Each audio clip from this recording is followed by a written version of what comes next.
एक शहर में देवरानी जेठानी रहती थी। जेठानी अमीर थी और वही देवरानी गरीब थी। देवरानी गणेश जी की भक्त थी। देवरानी का पति जंगल से लकड़ी काटकर बेचता था और अक्सर बीमार ही रहता था। देवरानी जेठानी के घर का सारा काम करती और बदले में जेठानी बचा हुआ खाना, पुराने कपड़े आदि उसको दे देती थी। इसी से देवरानी का परिवार चल रहा था। माघ महीने में देवरानी ने तिल चौथ का व्रत किया। 5 आने का तिल व गुड़ लाकर तिलकुट्टा बनाया। पूजा करके तिल चौथ की कथा सुनी और तिलकुट्टा छीके में रख दिया और सोचा कि चांद उगने पर पहले तिलकुट्टा और उसके बाद ही कुछ खाएगी। कथा सुनकर वह जेठानी के यहाँ चली गई।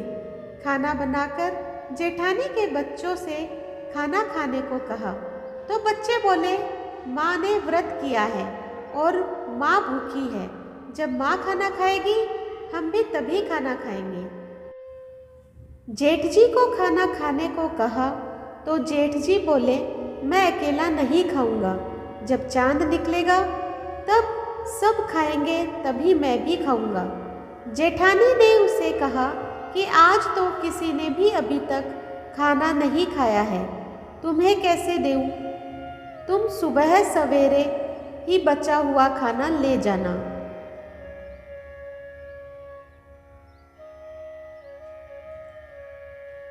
देवरानी के घर पर पति बच्चे सब आस लगाए बैठे थे कि आज तो त्योहार है, इसलिए कुछ पकवान आदि खाने को मिलेगा।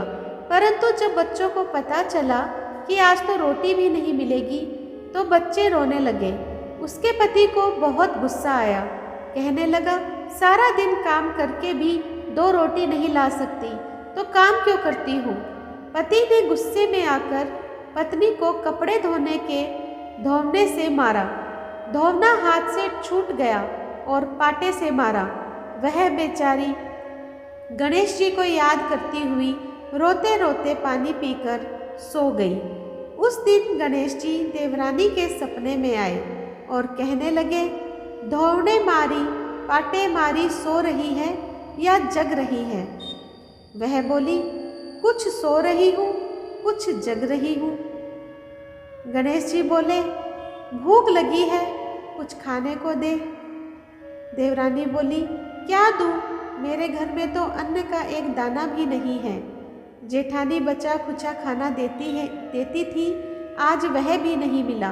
पूजा का बचा हुआ तिलकुट्टा छीके में पड़ा है, वही खा लो। तिलकुट्टा खाने के बाद गणेश जी बोले, धोने मारी पाटे मारी निपटाई लगी है, कहाँ निपटे? वह बोली, यह पड़ा घर, जहाँ इच्छा हो वहाँ निपट लो। फिर गणेश जी बच्चे की तरह बोले, अब कहाँ पोंछूं? नींद में मग्न अब देवरानी को बहुत गुस्सा आया कि कब से तंग किए जा रहे हैं। सो बोली, मेरे सर पे पोंछो, और कहाँ पोंछोगे? सुबह जब देवरानी उठी तो यह देखकर हैरान रह गई कि पूरा घर हीरे मोती से जगमगा रहा है। सिर पर जहाँ विनायक जी पोंछनी कर गए थे, वहाँ हीरे के टीके व बिंदी जगमगा रहे थे। उस दिन देवरानी जेठानी के यहाँ काम करने के लिए नहीं गई। बड़ी देर तक राह देखने के बाद जेठानी ने बच्चों को देवरानी को बुलाने को भेजा। जेठानी ने सोचा, कल खाना नहीं दिया इसलिए शायद देवरानी बुरा मान गई है। बच्चे बुलाने गए और बोले, चाची चलो, माँ ने बुलाया है, सारा काम पड़ा है। देवरानी ने जवाब दिया, अब उसकी ज़रूरत नहीं है, घर में सब भरपूर है, गणेश जी के आशीष से। बच्चों ने घर जाकर माँ को बताया कि चाची का तो पूरा घर हीरे मोतियों से जगमगा रहा है। जेठानी दौड़ती हुई देवरानी के पास आई और पूछा कि यह सब कैसे हुआ।